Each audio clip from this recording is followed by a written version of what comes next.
All right, here's the storm match. I do not remember this at all.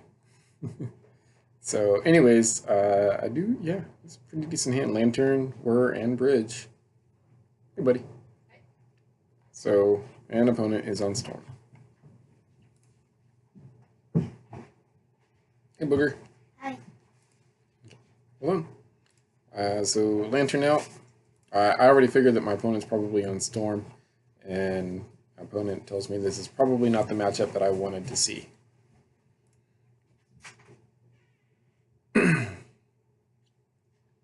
uh, I tried to tell my opponent that you do have to reveal. There we go. Now, fortunately, I got two discard spells working for me here. I go for the Stirrings immediately because I figure I can either get a third land if I need it, or an artifact to turn on Opal, or I will be able to set up for the Whir for the Grafdigger's Cage. Unfortunately, Opal is a dead draw here.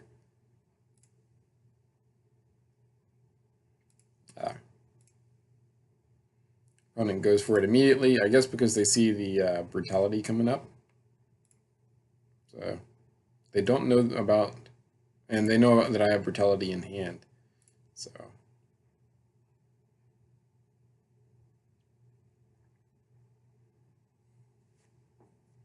yeah, so since I have the third Brutality here, I use the discard mode to go ahead and kill off the Goblin Electromancer to try to shut them off.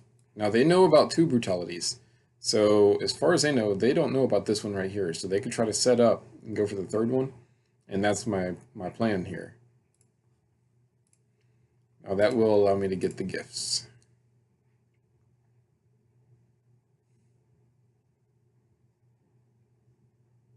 So turning on Opal.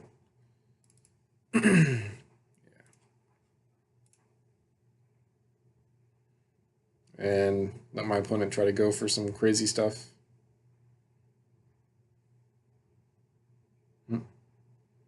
So we're trying to figure out how to, if they're going to combo off. And I shuffle them in response to make sure that they cannot. Oh. So I screw up here by not tapping the Opal for blue in response. So this is actually illegal.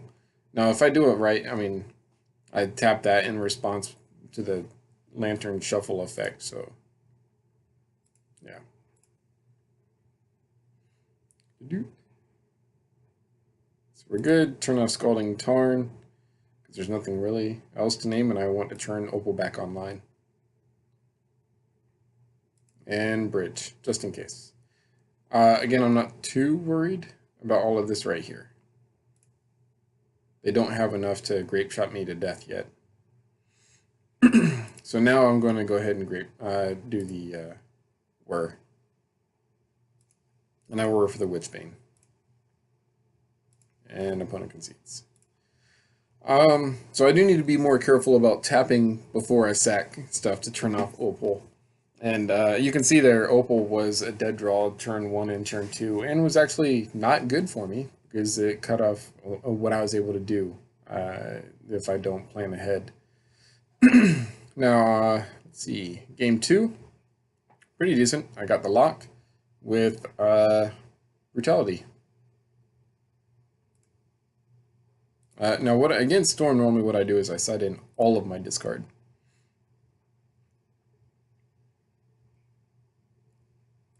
So I play the Shredder first because I want to be able to mill my opponent if they try to go for a Serum Visions.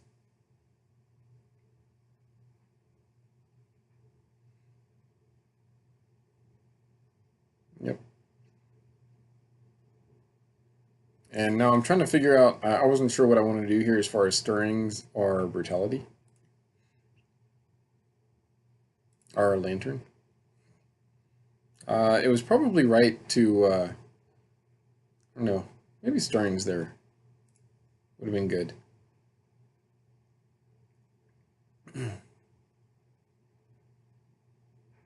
So that's unfortunate.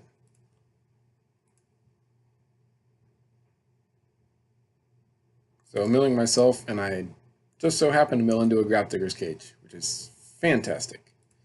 Of course, that means what I really need to get rid of is the Shattering Spree. Wipe Away can take care of the Grafdigger's Cage, but that means they're going to have to build up mana to do it. And I might be able to delay that to a degree. Now, if I were for another Grafdigger's Cage, then Wipe Away doesn't do squat, and I just, use the lock from then on.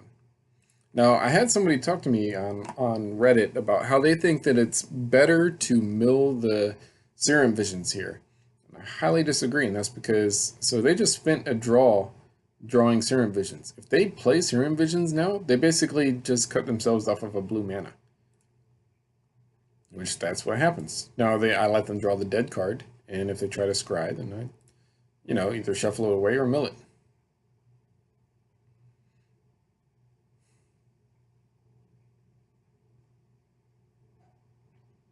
So Stirrings, again, because I'd rather use the Stirrings to try to get something, because it's the thing that'll miss the most, and if I were for a card, then it's less chance that I'm going to be able to hit that specific card with the Stirrings.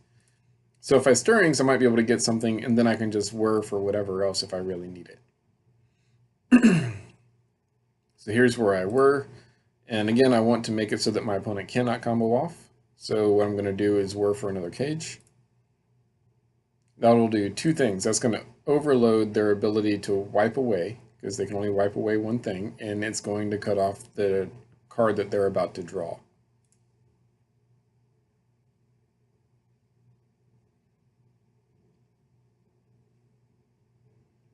So they're going to go for their gifts. And they're trying to figure out a gift stack that'll force it. Because if they don't try to do something now, then they're not going to do anything. Especially when I got a jar on top and a bell coming up. And I already have a single rock lock.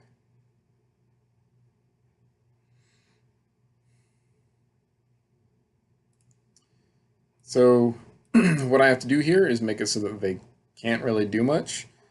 Serum Visions and Sleight of Hand don't really matter. Pieces of the Puzzle and Empty the Warrens kind of do. Yeah, so that's what I do. Now, Sleight of Hand could be kind of good for them, but basically they need the second card down to be good every time.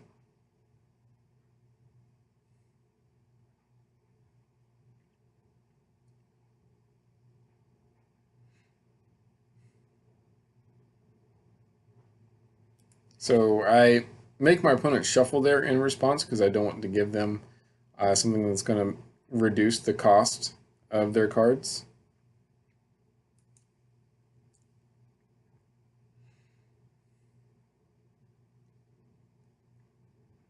And they get a Brawl, which is unfortunate, but it's fine.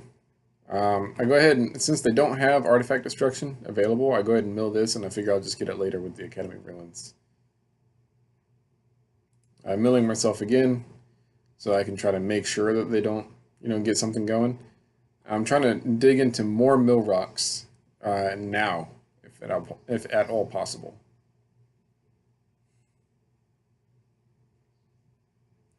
Instead of a mill rock, I get a cap.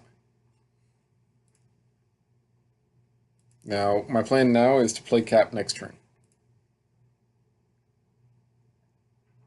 So I'm going to let them try to storm off however much they can. It's not going to matter. And so I'll untap, play cap. I think, no, I don't play cap. I'm sorry. I get the extra mill rock because their lock is so slow.